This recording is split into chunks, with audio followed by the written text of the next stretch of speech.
Hi, this is Karl from Paris Natural Farms. Today we're going to chat about potting up or potting on or up potting from these 2.5 inch into these new 5x5s from Bootstrap Farmer. So you all are probably familiar with the 72 cell, maybe even the 50 cell flats. That's what we start all our seeds in. So these tomatoes came out of these 72 cell flats into these 2.5 inch ones. And sometimes we can bring these to market. We get a few dollars for these, but then if we pot them on into something big like these 5x5s, we can, one, get these plants a much larger head start so that when the customer takes them and they can put them directly in the ground, and they're only, maybe 30, 45 days away from reaping a harvest. And so this plant here will grow exponentially when we pot this thing on, or pot up, or up pot as it's sometimes referred to. You can see here clearly these were from the same batch of tomatoes that came from the 72 into these 2.5, and then 5-6 days ago potted these up into these 5x5s here. And you can just see with that little bit of growth or time in these new pots, with the extra oxygen from being moved, and then the additional nutrients from the soil and the room that this thing provides, this plant just is flourishing. And so when you bring these to the market, of course, your customers are going to desire this larger plant over this little one. Plus, you're going to be able to get, significant money out of this pot here. So there's two listings on their website. You can see there's the pots themselves, or you can get the pots with the inserts. All right, these inserts really can just fit right inside one of the 10-20 flats, and it's just there for spacing and to keep these things secure within here. Okay.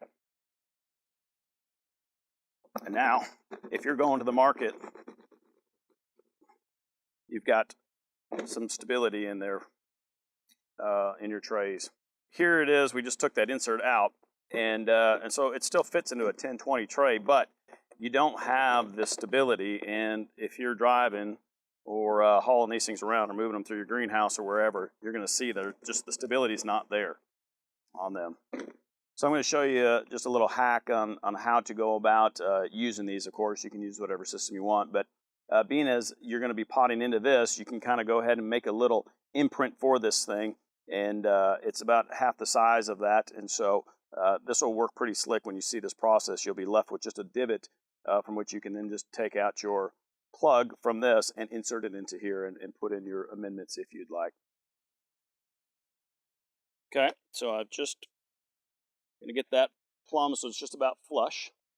Okay, and that's pretty loose in there, so you can kind of be liberal with your initial filling of that, and then just kind of make a depression, and it's going to be about level height. And then you're just going to go around and maybe just take and compress a little as you see fit based on your soil condition. And we use a pretty light soil, so I'm going to go ahead and push that down a little. And you can just fill the rest of this up. Don't worry about filling that middle pot up, because we're going to take that out here in just a second. You'll see this will all make sense. So just go ahead and make your depressions, again, however you like to have your soil, your pot there. And then when you're satisfied with that, you can go ahead and pull that out, and now you've got your perfect little plug spot. Now from here, we'll take a plant, just massage that a little bit, however you do it. Some people like to dig in with a utility. I just like to massage it. If I do have a plug that's not coming out easy, the bottom here you can see you can take a bolt or a little plug popper, or you can just maybe give this thing a little tap and let that thing come out. And here we've got a perfect little plug. Look at that. And you can move on to the next one if you want to add some amendments somewhere in between there on top, or just water with your liquid or your liquid fertilizer. That'd be a good time to do that. And I'd even suggest that for like most times, and they didn't do it on that last one, but I would actually want this to be pressed a little more so that my tomato plant specifically is planted a little deeper.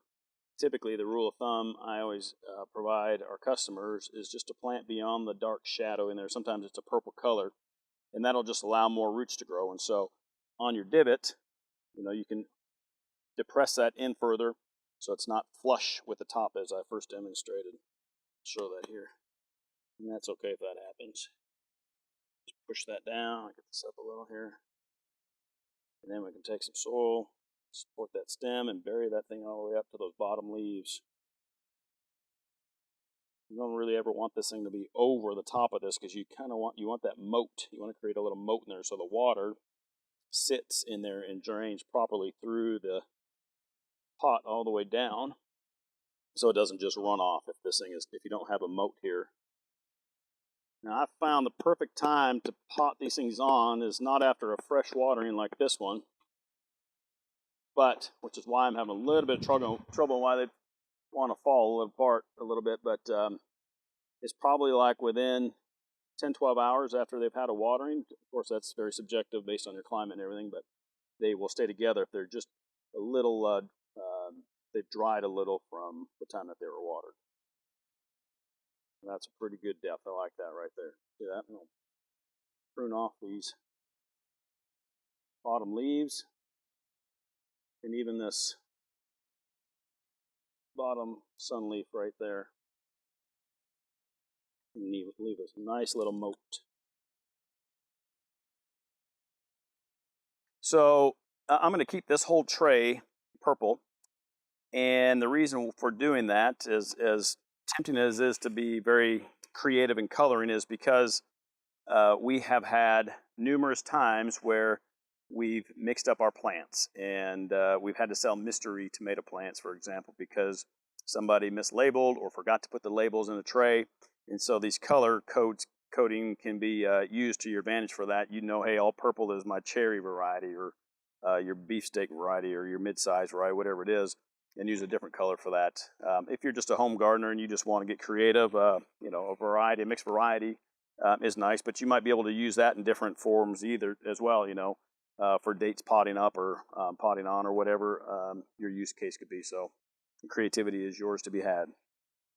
So the key takeaways or reasonings to pot up is really multifold. One is it provides more room for your roots to grow. You can see here this plant is what we'd almost call root bound. The roots just have no place to go, so they just keep wrapping themselves around, and you want to catch them before they get to this stage. When you pot them on like this, they will expand and grow fit into the new container. When you pot these things up, you're providing more room and it allows more oxygen to get to the plant. And so then you're also getting more nutrients from the fresh soil and the oxygen and just the space that it gets. And these plants will just take off. You will notice a significant difference within a week, how flourish and how much bigger that plant will grow. So we're in our propagation house right now, and we have a mixture of varieties of plants. A lot of these we're going to put into the ground, but we will also be using these to sell up at the farmer's market and to our customers that come down to the farm for their spring plants. We're still learning the ratio that we need to plant for our customers' demand as well as for our needs. We do succession crops, so a lot of these things we're putting, for example, we have okra here. We'll plant this every 2-3 weeks. So we can have some succession crops as well as provide additional plants to sell up at the farmer's market if we run out of that particular one. And oftentimes we have an abundance left over, so then we'll just put them in the ground and use them just to harvest the produce from. Well, this is the first of many pot up plants. We're off to the market. See you next time.